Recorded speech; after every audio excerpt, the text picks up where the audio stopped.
Hello, students. Welcome to EasyElimu Learning Simplified. I am your teacher, Mr. Stanley Ombogo. So, dear students, welcome once more. And remember that we have been doing plot analysis of the Samaritan, that is by John Lara. So, in this educative video, I want us to look at scene 2 of Act 4. So, remember, scene 2 of Act 4 is about reconciliation. So in the previous video, we did a plot analysis that is by looking at the setting and the events that we have in the scene. So in this session, I'd like to take you through the character and characterization. That is by looking at the characters that are involved or the characters that we have in the scene, and again looking at their portrayal. That is the character that they portray. So in the scene,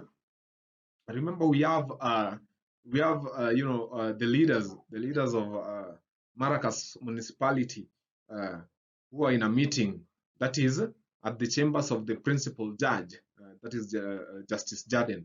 So we have got the first character, that is the principal judge himself, that is Justice Jaden. So these are some of the character that he portrays in the scene. Number one, Jaden is wise, intelligent, and reasonable. He is wise, intelligent, and reasonable. So in the scene, he comes up with ways to kill the Samaritan. He comes up with different ways to kill the Samaritan. So remember that some of the strategies or methods that he talks about is that is identifying the crimes that they are accused of. That is the crimes that all the leaders are accused of, and getting friendly people who they will pay to lodge cases against them. So apart from that, he also talks about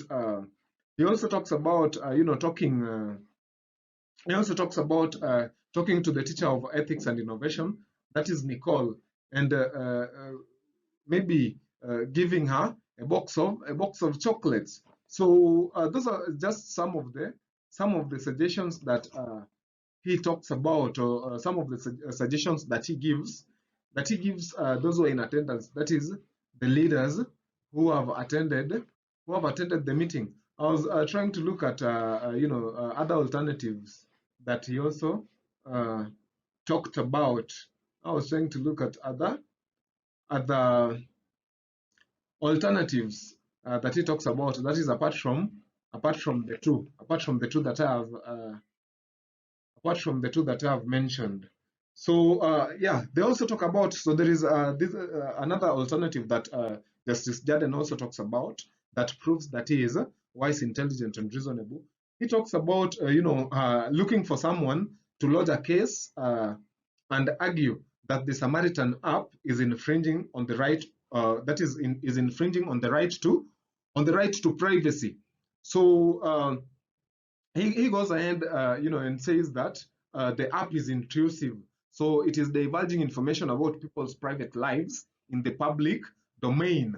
So those are some of the suggestions that he comes up with in the meeting. So another thing is that another illustration that you can use to support that is that he gives opinion with a solution. So looking at some of the suggestions that he gives, or the ideas that he talks about that can help them evade or escape suit, he provides solutions. He provides solutions, and again, he explains by giving details how they can that is implement or effect the suggestions or the opinions that he talks about.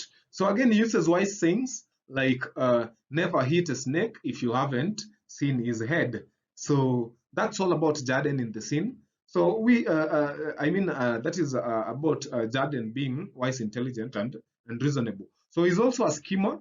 He is also a schemer. So talking about a schemer, the question is, who is a schemer? So a schemer is someone who makes intelligent, secret, and what and and underhand plans, often to deceive others.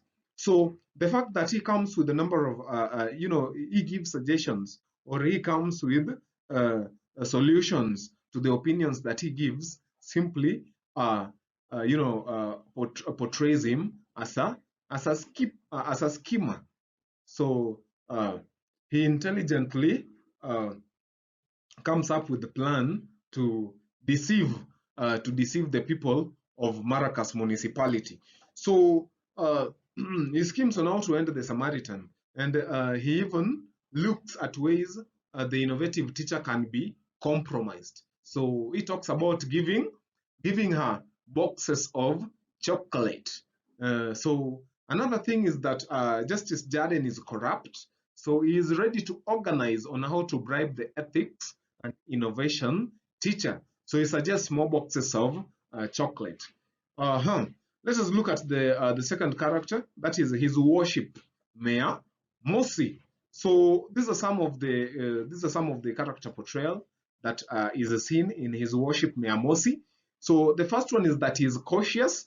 So he does not want to use the money from municipal coffers to influence the case, because it might end him in trouble. So remember, Seymour talks about reallocating the what? Reallocating the budget so that they obtain some money to help them fight their cases in the law courts. So Mosi refuses to listen to that advice, because he's cautious enough, and he is aware that when he does that, that is when he do the reallocation of the budget, and use the money from the municipal, then it might put him or end him in trouble. So he says that he will never buy an idea of getting money from the municipal coffers. So another thing is that he's a schemer. So remember, we talked about Jaden being a schemer. So Moses is also a schemer. And we are told that he's afraid about the well-being of institutions in his municipality. So this is seen through his conversation, that is as he shares on when to visit,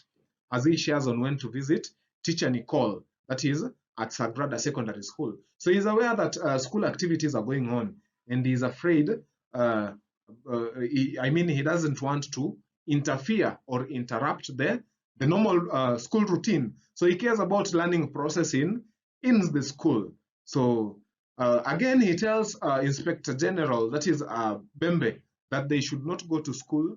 They should not go to school to summon the innovation teacher, since that will seem like interfering with learning in school, which is actually true.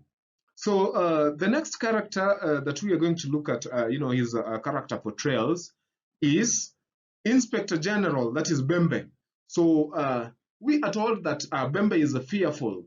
That is, he is afraid. He fears the case in court. He fears the case in court. So remember, in the previous act, Bembe says that his stomach has been running. Was it running or aching? That his stomach has been running ever since he had of the Samaritan app, and the accusations that people have shared in the app so far about him. So another trait that we see in him is that he is irrational. So if we say that someone is irrational, like in this case, Bembe is irrational, it means that he is not logical or reasonable. He is not logical or reasonable. So he wants to go to school to summon the innovation teacher. So he does not care about the learning process, and that is why Mosi tells him that they should not go to school to summon the innovation teacher, since they will seem like interfering with the learning in school. So he is not logical. Again, he is not reasonable. He does not care about the learning process in the school. So let's look at Basdeo. So remember, Basdeo is the chief opposition leader in Maracas municipality. So Basdeo is corrupt. He believes in power. So he says that what the teacher wants is power. And remember, he comes up with a suggestion that they give. They give the ethics and innovation teacher, that is Teacher Nicole, a what? A power position in the municipality, so that she sides with them, and maybe they escape or evade the suit, or avoid being that is arrested and prosecuted. So uh, he is also a schemer. He is also a schemer. He believes in dialogue. So he feels that they should talk to the ethics and innovation teacher and convince her so as she gets the position in the municipality. And in the process, the Samaritan shall die. So he believes that if Nicole is given a powerful position in the municipality, then that will be the end of the Samaritan up, and their impunities won't be noticed or shared anymore. So let's look at the next character, that is Seymour. So Seymour is corrupt. That is the first thing. So he says that there is no way of escaping from incrimination, but they should get money to fight their way out. So remember, he insists that the mayor should do budgetary reallocation so that they obtain money to fight their way out. That is to get away with all the accusations. So he also suggests that Nicole be given a high office, since that is what she seems to be after. So another character portrayal about Seymour is that he is inquisitive. So he wants to know more from Jaden, how he will initiate the prosecutions. That is after Justice Jaren had given a number of alternatives. So Seymour is also arrogant. So this is seen when he tells Ted to grow some brains. That is used on page 125. Then there is also no time for that crap here. So that he tells. Let me check who he addresses. That is by saying that there's no time for that crap here. That is on page 124. You can check with me if you're having your book closer. So let us see. Let us see where he says that. Same. Yeah, you can cut that crap. So on page 125, he tells Ted to grow some brains. I wish you could grow some. I wish you could somehow. I wish you could somehow grow some brain. So I was trying to look at the part where he says that there is no time for that crap. I want to see the addressee. I want to see the addressee. That is whoever Seymour was addressing. Whoever Seymour was addressing. So let me do that. Let me do that later on, so that we continue. I was trying to locate that. Let me look at it later on. So again, Seymour is said to be cautious and suspicious. So he thinks Inspector Bembe is setting a trap for them, and says he will not buy that idea. So that is on page 124. Yeah, so Inspector Bembe says that having a matter in court still gives me the willies. That is, remember we say that when we talk about something that gives someone willies, is something that makes a person that is feel nervous or frightened. So Seymour responds by saying that I am not sure this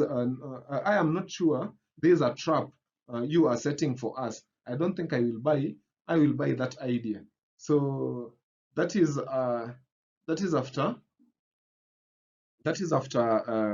whatever Inspector Bembe had said. So on to the next, dear students. Let me see what we have left. So it